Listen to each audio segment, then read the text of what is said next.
Welcome everyone to the L7C Podcast NFL edition. Today we are reviewing week one of the NFL season with the EVP NFL expert Justin Ackendale. How are you doing today, sir? Doing well, man. Inhaled a bunch of goddamn football between Sunday and last night. It was crazy. Yeah, and Justin, this is actually the first time we've ever reviewed week one because of the way our schedule does. We do bi-weekly on NFL, so it's usually typically week two. But since we recorded the preview early, we get to talk about week one. Yeah, we do. What's not listed on the notes? Let's talk about that game last night because that shit Oh, ended starting up with the being last interesting. game. Okay, okay. The last game, that was the Monday Night Football game against the Vikings and the Bears. A lot of people have some expectations for the Bears. Obviously, this was JJ McCarthy's very first start. And Justin, at the beginning, JJ looked like a deer in headlights, man. Yeah, he definitely didn't get ready. I didn't walk in until about I didn't start watching until about the middle of the second quarter, Hmm. and he was looking terrible. Yes. I mean, balls just getting smacked to the ground.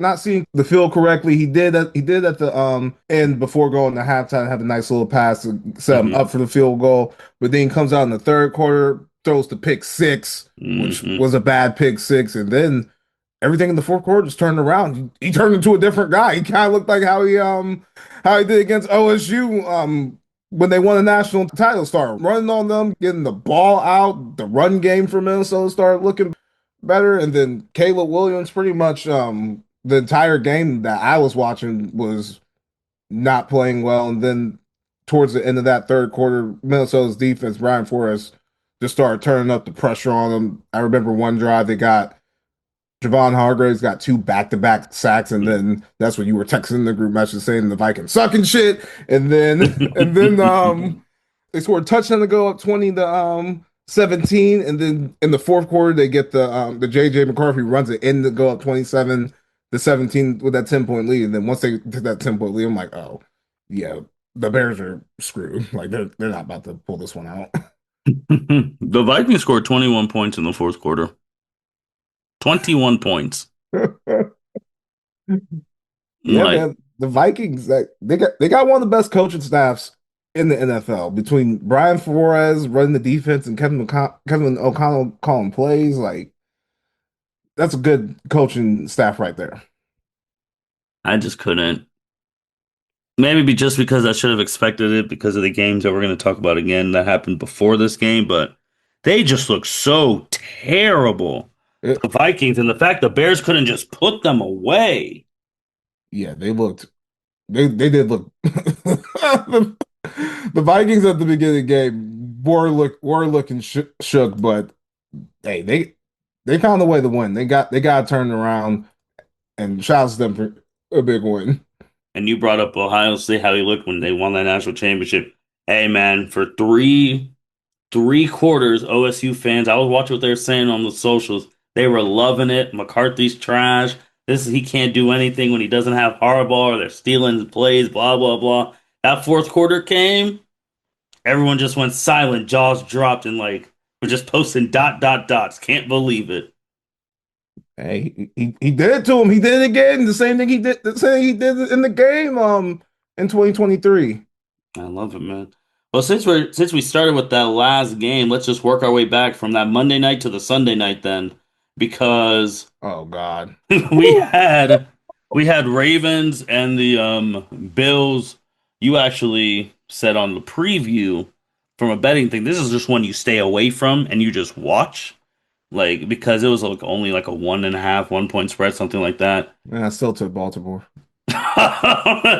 Well, for And felt three good. quarters and Felt good. 75 for 3 quarters and like 75 something and change, you were a very smart man because Baltimore was running roughshod on Buffalo. Yeah, they were whooping their ass. It was Derrick Henry literally averaged 9 yards a carry. At points in the game, it was 10 yards a carry. He had 18 carries for 169 yards. Derrick Henry would get the ball, and no one would touch this man. The offensive line was just moving Buffalo Bills defenders out the way, and Derrick Henry was going untouched to the end zone. Lamar Jackson, when he did throw, was damn near perfect. Yep. Scrambling. The whole Lamar Jackson experience, and then the MVP had to say no. The MVP had to say no. I'm the reason why This is the reason why I won MVP. And Derrick Henry fumbled. That's why they won the game, because Derrick Henry fumbled. But Josh Allen is. Do we think his receivers are any good, honestly? Like, They how had do it we coming feel about out. Josh Allen receivers? This is Josh Allen saying, fuck it. I'm going to put these niggas on my back and win the game. And that's what he did. It was crazy. I would say Coleman, he had a coming out. He had a coming out game. He had what, 118? Something like 112, 112, 112. eight receptions. Yeah, Josh Allen was definitely looking at Keon Coleman's way the entire game. He had 11. He had 11 targets, but really, other than Josh Allen, doing Josh Allen shit, the Bills really couldn't run the ball. They couldn't stop the Ravens. I watched this game to the end. The Bills won the game. I still think the Ravens are better. I Yeah, still think the Ravens are better. because I get what you're saying that if Derek didn't fumble, they would win this game, but they were up 14 points, man. 15-14. Like, even if they score that 1 point, your defense got to do something. That Ravens defense was terrible. I just talked about Chicago giving up 21 in the fourth. The Ravens gave up 22 points in the fourth quarter. 22. Sometimes that boy Josh Allen can do that to you because it was all him. It was just him. It was Josh Allen. Look at the running stats. They weren't running the ball. It was Josh Allen. Josh Allen threw for 394 yards. It was just peak. They just lost to peak at the top of his power, Superman. Clark fucking Kent Allen. Steinfeld. Barring them, they couldn't get anything going. They score one more time in the fourth quarter, they still win this game. I know, which isn't the 3-and-out at the end of the game did not help because No. that's what gave Buffalo the ball back for them to go and win that game. Like, I almost, because I know with that 3-and-out too, because I think it was at what, third and two where they didn't get it? Something crazy. It was like manageable. I almost thought, bro, there was almost a split second for me. Like, your defense ain't stopping them.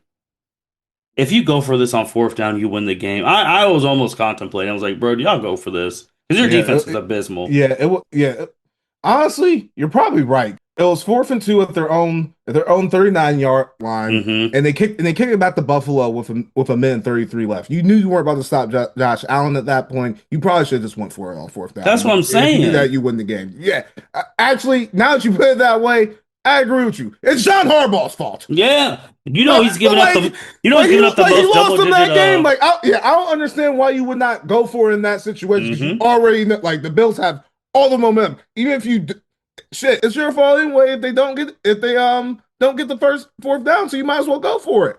Yeah, bro. I've seen the crazy stat where he's given up the most double digit leagues in the past like couple of years. Harbaugh. Yeah. And it's just wild, bro, because you really just look at this thing like first quarter was 7-3. Baltimore scored 17 in the second, 14 in the third, held Buffalo to 6 in each quarter, and then you just can't score anymore. And the way you were running the ball the entire game, like Hmm. one Derrick Henry fumble on fourth and 2 with the game on the line. I think I like my chances the way Derrick Henry was playing before the fumble to get 2 yards. Yeah, and that's the thing. He took responsibility. He said it was on him, but he was, besides that one from, he was destroying them. Yeah, it was a Derrick Henry offensive line masterclass. Like I'm watching this, game, and watching the line. They are clearing niggas out, Yeah. and people are not touching Derrick Henry on his way to the end zone. It And was a then sight any, to see for and sure. then anyone who tried, he put him down with his signature stiff arm. Yeah, he's just too big. He's great. He's I said this. unbelievable. The bad thing is when this game ended, I literally thought about our preview where we said between these two teams, who do we think would choke if it came down to like the Chiefs, like them playing the Chiefs, and we said the Ravens, and then here they are. Stuff like this. Yeah, it definitely doesn't leave a good taste in your mouth when because we know the Ravens are going to be in the playoffs. We know Oh they're yeah, probably going to be deep in the playoffs. We know it's going to come. You know you're probably going to end up having to play this team again or Kansas City or the Chargers or whoever makes it out, and it's probably going to be a tight game. And we see it multiple times at this point for two straight playoffs against the Chiefs and then against the Bills. Week one now, they're building a lot of skepticism of not trusting this team. Hmm. Yeah, it's tough, and they have all the talent in the world. Like again, that fumble doesn't happen. Bills they lose this game handily, but it is what it is. Man, Justin, there's so many good storyline games on that Sunday too. A game that was projected to be the lowest scoring game of the weekend before the Sunday night and Monday night game. This was probably the best game. The Steelers and the Jets.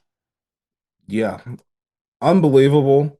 You already know. I've been hating on Aaron Rodgers before it was cool to hate on Aaron Rodgers. Yeah. I've always not fucked with this man. I thought they were done. I didn't expect the Steelers to be able to do anything. I didn't expect the Jets defense to be so bad in Hmm. this game. But shout out to Pittsburgh, shout out to Aaron Rodgers, DK Metcalf had a good game, but you can't take nothing away from the Jets. From the Jets in this matchup, Justin Fields had a great game. He was Yeah. 16 for 22, 218 yards. Had a passing touchdown. He ran the ball well. He ran the ball well. Had two rushing touchdowns. Brees Hall was moving well, looking healthy. Steelers just got the ball last and had a good kicker. 60 yard. But Justin, here's the thing. All these games, one or two plays. Jets were handling Pittsburgh. It got to a point they were handling them too. They fumbled as well on the kickoff. I mean, that, that's it. That's any football game. You Yeah. you you One you or do th one to you three do shit plays. that bad football teams do. You have Hmm. penalties. You turn the ball over. You're not going to win, Yep. especially the game's close, and especially when you're playing a future NFL Hall of Famer, Aaron Rodgers at quarterback. Like this man doing this. I had to listen to all the talking heads talk about Aaron Rodgers being back. You know when Aaron Rodgers is eating, he's a main talking point. We can't Man, state this man. we can't. But man, I was impressed. I mean, he had the four touchdowns. I was impressed with Justin. Again, they don't fumble that kickoff, they probably win. And if Garrett Wilson, I mean, we didn't even talk about some of the new additions on the Steelers. If Jalen Ramsey doesn't smack Garrett Wilson, the Jets probably win that game. Yeah, He got smacked. Jalen Ramsey said, "Get me the hell out of Miami," and Yep. got to Pittsburgh. He's making plays week one. Oh man, that was fantastic. So then we're moving on to some of these other mid-afternoon games. Justin, this one didn't expect it to. The score doesn't indicate how bad this one really was. The Packers put it on the lines for real. I Yeah, was shocked. you were shocked. I didn't think they'd be that much better than them.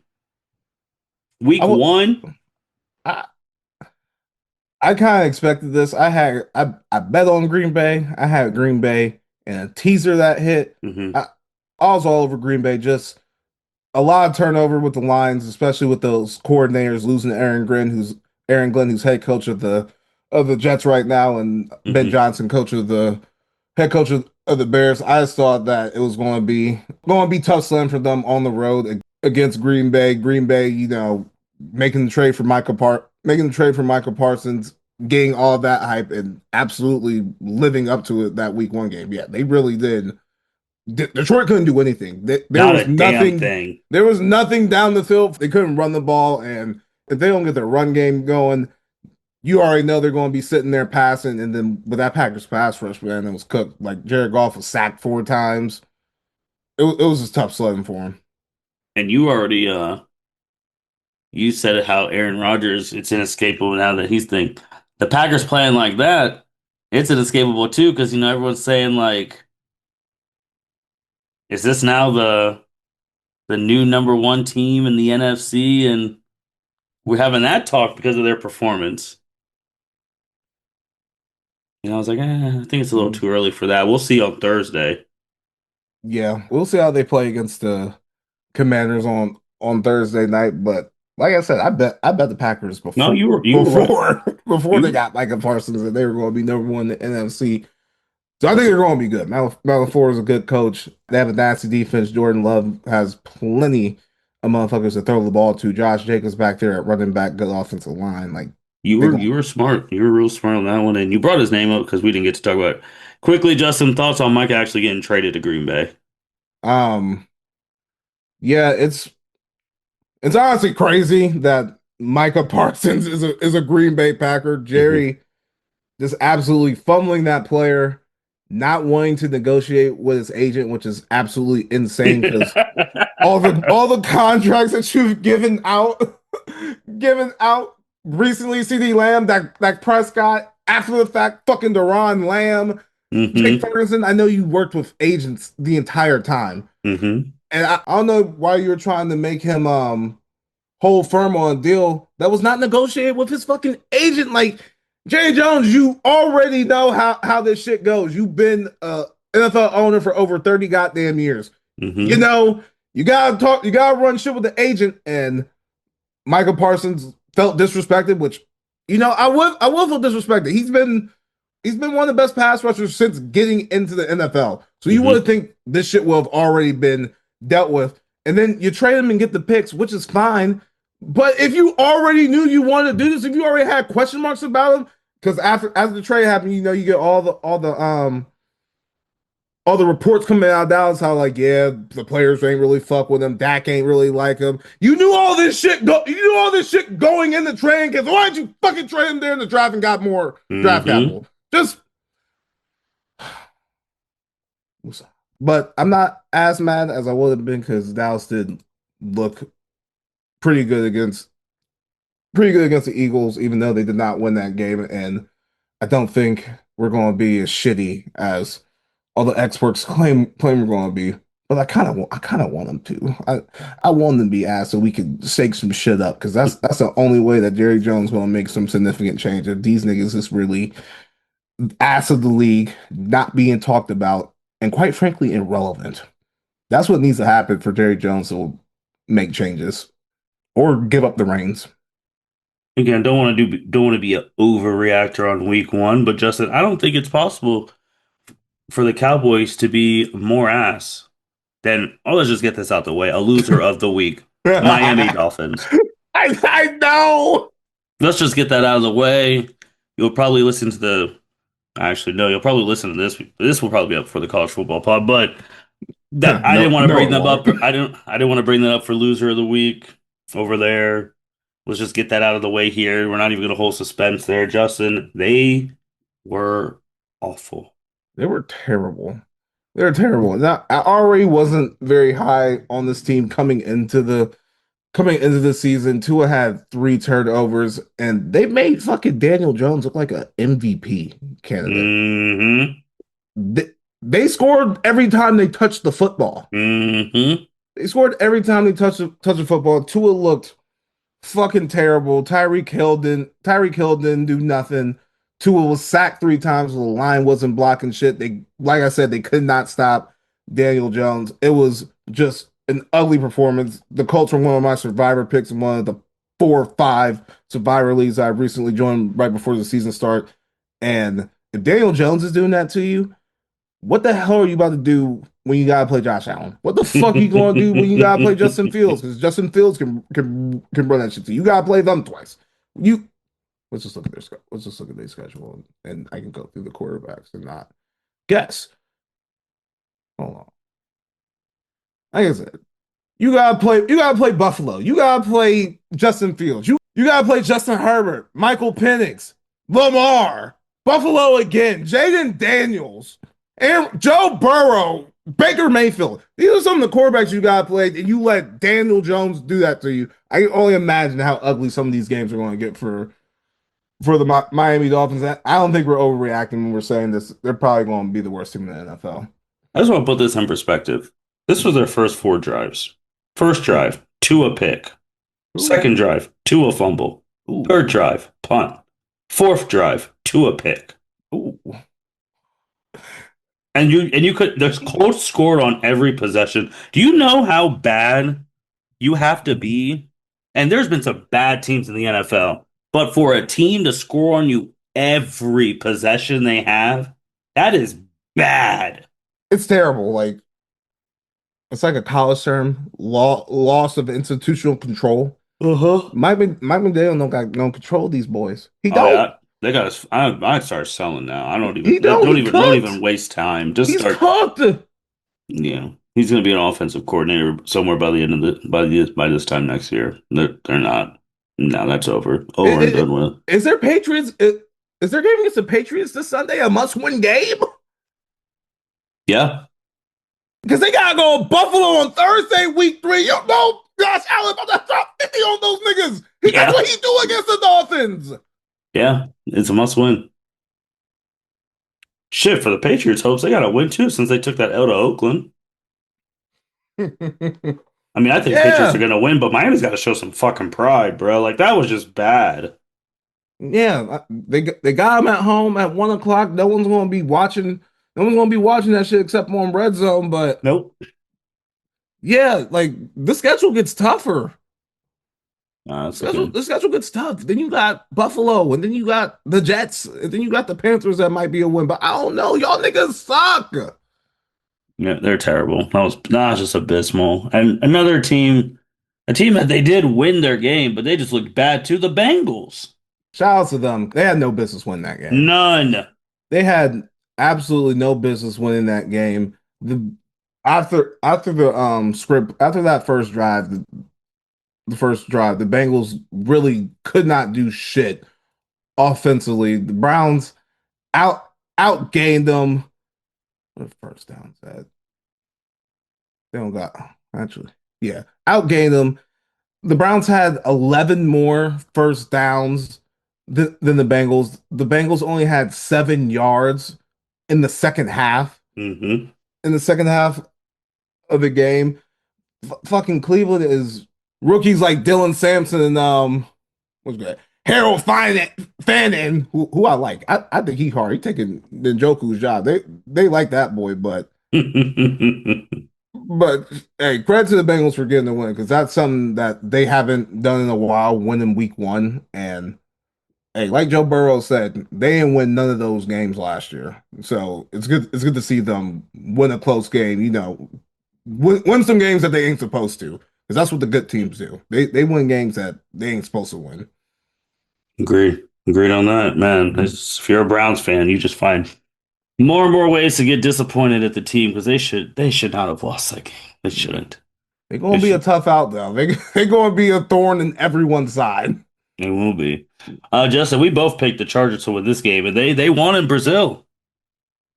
Yeah, they got it done in Brazil. Probably one of Justin Herbert's best games Yeah. of his life. 25 for 34, 318 yards, three touchdowns. The Chiefs really struggled offensively. Um, what were their yards per play?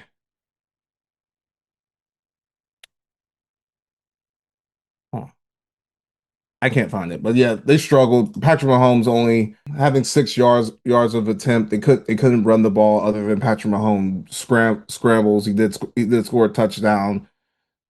Yeah, I just think this division, how better that they have gotten with the Raiders getting Pete Carroll, second year of Jim Harbaugh coaching the Chargers, and Denver up there with their defense and Sean Payton's second year. I just think that they're not going to have the luck of winning every single close game like they did last year. Because that was the case with the Chiefs. They were in close, nail biting games every goddamn week, and They they went found a way to unde win. And they they went won. undefeated in one score games last year. Yeah, they're undefeated, won 21 games, won 15 games, went to the Super Bowl again. It's just not a sustainable way to keep going to the Super Bowl, and that's where they want to be. I don't think they're going to be able to go to the Super Bowl, barely beating teams all year. They're going to have to find some explosive plays. Hopefully, when Rashid Rice comes back, he'll help that out a little bit. I think Travis Kelce actually played. Yeah, he got a No, ton, he had two receptions for 47 yards. one touchdown. He had some nice plays, but yeah, the Chiefs. You know, it's crazy Well, when the Chargers were dominating all that stuff, and I was sitting here, and then when the Chiefs, I was like, oh, it's about to happen again. Then here comes the Chiefs run. And I'm like, oh, they just took the lead. I was like, oh, here we go again. And then I didn't think Herbert, because Chris Jones went inside. Like if he would have, because he went inside on the line, but Herbert went around and there was no one there. I was just like, oh, they're really about to win. Okay. But if someone was there and they would have stopped Herbert, Mahomes again, I would be like, here we go again. Yeah, they would. But It he would have played the got game of them. his life, like you said. Jeez Louise. Yeah, man, they just gotta keep that up. Quentin Johnson, two Coming touchdowns. out I thought party. he was a bust. Not not an old man Keenan. Keenan Allen had a good thing. Another CWB Lad McConkey, the last great Mm-hmm. Georgia wide receiver. Mm-hmm. Like that team, I mean, we'll see. We'll see.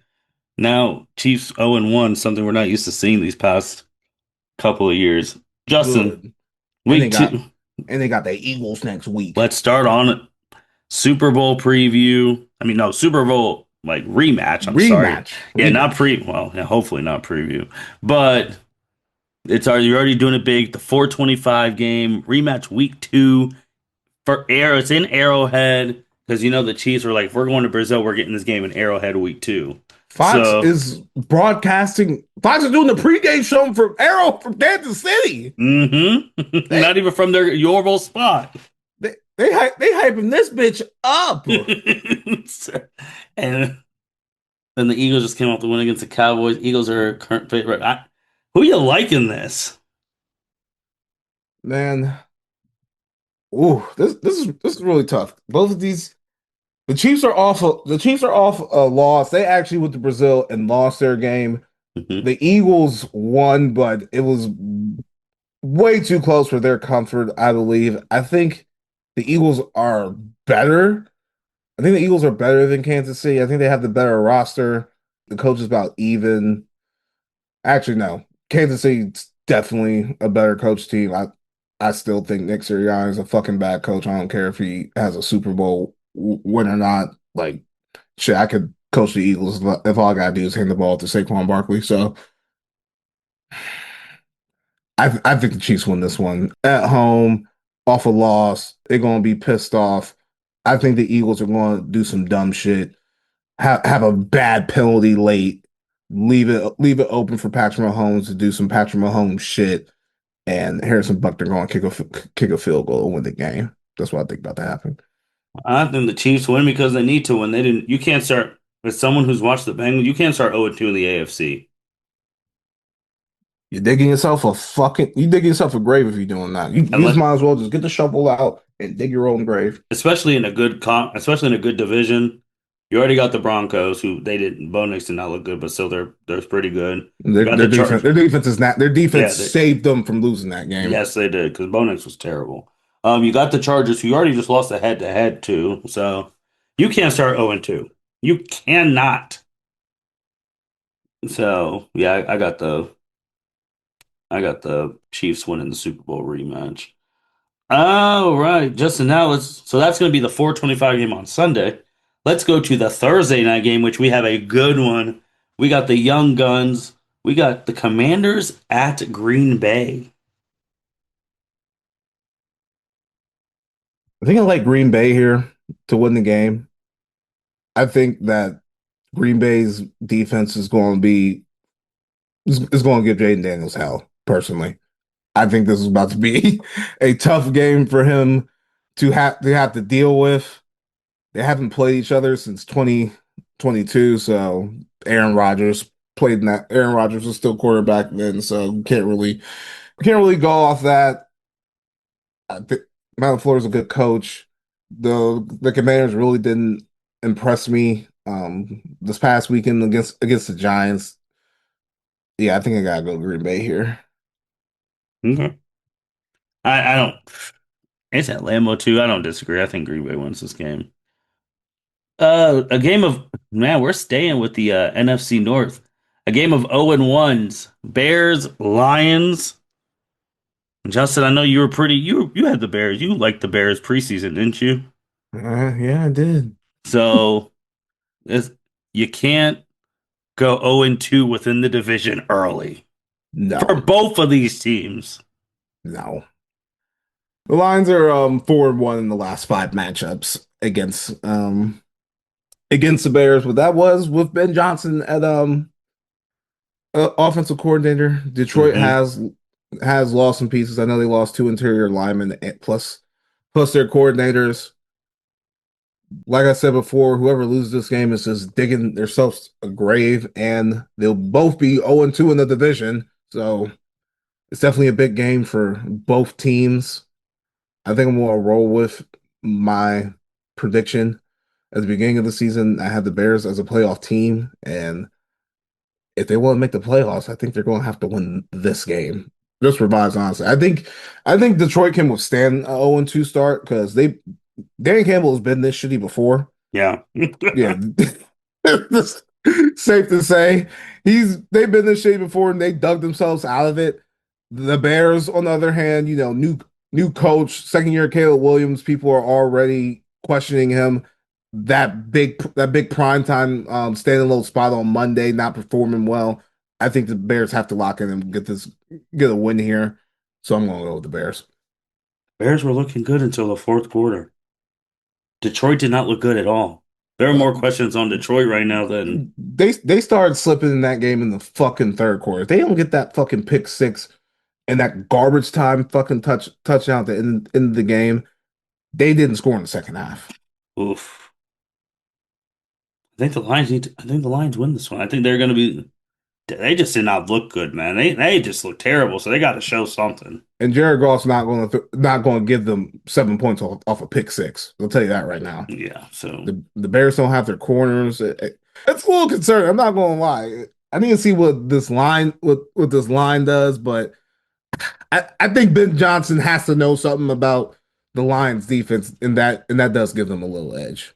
I think phew, see. coaching wise, Well, he all right. if anyone True. can give him an edge, it's that man. True, true. Justin, that is it.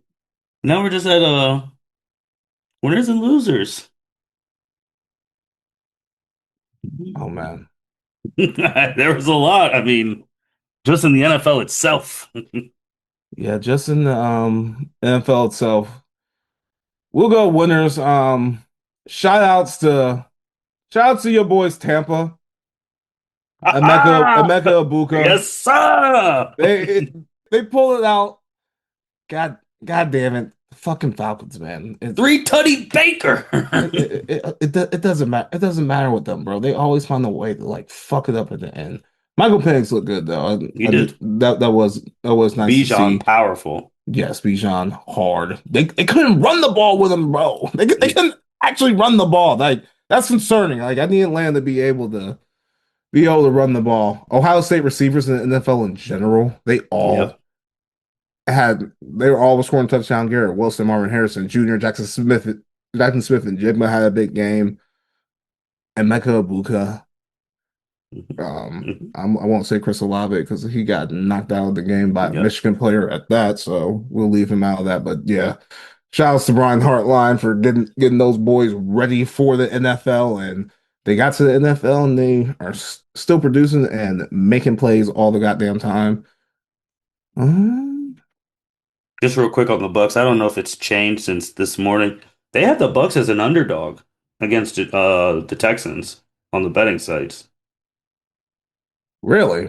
Yeah, I don't know if it's changed. They were plus like 124 money line because they're going to Houston. It's I think with the Monday there's two Monday night games this week. So Yeah. Houston got a nasty defense, yeah. yeah, their defense is nasty. Like that game against the Rams this past Sunday, there was not shit going on in that game because the defenses were playing well. But yeah, the Buck. I mean, yeah. Shout out to Emeka, bro. Two touchdowns in your first NFL game. I mean, what can you say? What can you say? Hell yeah. And Brock Purdy had a good game. No Hmm. Juwan Jennings. George Kittle goes out. Still find a way to win that game against Seattle. That was looking like you were about to win. Shouts to the 49ers, shouts to Brock Purdy. You got all that money, bro. You got that. Those are the type of games you need to win. It gotta be you. That ball he threw to Ricky Pearsall, beautiful. Agree. Agree. Any other winners? No, I got some shit for losers though. Oh man. Yeah, I don't really have that much more from it. As you already said, like Mecca, I think the other one too, I mean, just Daniel Jones, like the fact that, New York tossed him for dead and rightfully so, it was time to move on. And you show up, and again, we didn't know the Dolphins were going to be that bad, but you just absolutely annihilated them. So just adding more, extending his career per se, like him doing that. But besides that, I think we've talked about all the other people that we would mention. So go ahead to losers. Yeah, this one's gonna come out of a little left field. Before I got on this podcast today, I got on Netflix, and I guess the number one movie on Netflix was Unknown Number, and I was just like, "Ooh, a nice little documentary. Let me watch this shit." And it was about this high school girl, young high school girl, like freshman, sophomore. She was young, Hmm. and she was getting cyberbullied. Text messages, unflattering text messages. She had a little boyfriend in there telling the text messages saying that yeah, your boyfriend doesn't like you, all this shit, like Hmm. very vulgar stuff, like terrible shit. Started texting the boyfriend too, just nasty, heinous shit. This shit goes on for a little over a year and a half, and guess who the perpetrator of this was? A family member. Yes, This is the mom. it was her fucking mom, bro. Kendra fucking Lakari. I know I'm probably late to this party. I didn't know this shit existed until I watched Unknown Numbers Hmm. today. But god damn it, that bitch needs to go. She was speaking in the documentary, so she's not in jail right now. I looked at that. They only gave her 19 months for stalking a minor, but that shit was ridiculous. I was getting mad. I was like, why is this bitch just talking on this shit like she ain't do Hmm. shit? Like she ain't do no heinous bullshit. Oh Hmm. my, ooh, I'm getting mad thinking about it now. Oh my god, oh my goodness, fuck this bitch. Ooh, and she was one of the people that niggas hated. And she, Hmm. I didn't even know. I've never watched it, but as soon as you said something, like, then it's just like, oh, I was like, oh, it has to be a family member. And then it's just like, make the deduction. But, bro, people are out there like that. man, I'm watching this documentary. They like at first. I was like, all right, who sent these texts? It gotta be some adult because they're like in this little like small town in Michigan. Like the only thing to do is talk shit about people. I was like, all right, this is someone's mama. And then they start presenting the evidence and shit of like all the different suspects. And I'm like, oh, Mhm. it gotta be one of these kids or something. And then when it wasn't, then I was like, oh no. And then I felt so bad for her husband gang. He like the cops came there. She confessed to this shit and everything. And then like the cop had to tell the husband on the phone, like, yeah, your wife hasn't been working. This bitch hasn't been working for a year and a half. Just sending text messages to fucking kids, giving her daughter mental illness and shit. This bitch was on the phone all day spewing bullshit to her daughter. And then Justin, here's the age-old question. When she got her time to talk, why she say she did it? Oh, she was like, you guys don't know my side of the story. You guys, I'm getting all this hate. I'm getting all this hate. All you guys have done something illegal, just spewing absolute bullshit. I was like, oh my god, I'm getting hot, like getting worked up about this shit. Like,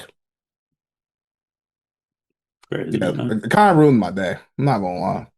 Bro, people, it's an evil world we live in, man. That's what Future tried to tell us. Yeah, man, like it. Yeah, so that was the worst thing I seen today.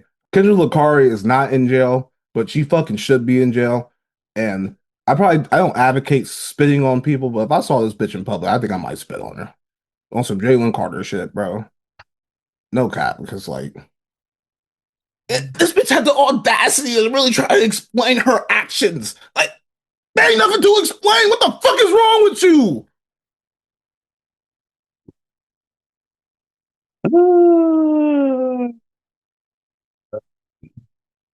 I can't even follow that up. I'm gonna just let that end it out because that's just bad. We might, oof, ooh, man, that's tough. But with that being said, thank you everyone for listening to the L72 podcast. Obviously, you can tell the podcast is not a fan of that woman. Fuck her. We'll be back for week 3. Make sure you like, rate, comment, subscribe wherever you listen. And y'all take care. Enjoy. This is the best time of the year, man. You got football on Monday. You got football on Thursday. If you're in high school, and if you're in the high school world, you got football on Friday. Then you got football Saturday, Sunday. It makes the weeks go faster. You It's always getting have something. cool. It's not hot as fuck in the Midwest hmm anymore. You always got something to talk about with football on most of the week, and it just makes shit go a lot faster. So enjoy football season, everyone. With that being said, L7. Thank you for listening to this episode of the L7C podcast. Be sure to like, rate, review, and subscribe to the channel. Follow us on all social media platforms, and we'll be talking to you guys soon. Take care.